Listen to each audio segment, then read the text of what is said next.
लोगो, अल्लाह का वादा सच्चा है तो तुमको दुनिया की जिंदगी धोखे में न डाल दे और न बड़ा फरेबी यानी शैतान तुम्हें अल्लाह के नाम से फरेब दे। शैतान तुम्हारा दुश्मन है, तुम भी उसे दुश्मन ही समझो। वो अपने पैरों के गिरोह को बुलाता है ताकि वो दोजख वालों में हो जाए।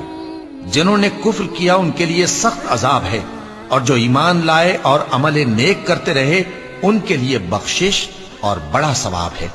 भला जिस शख्स को उसके आमाले बद आरास्ता करके दिखाए जाएं और वो उनको उम्दा समझने लगे, तो क्या वो नेकुकार आदमी जैसा हो सकता है?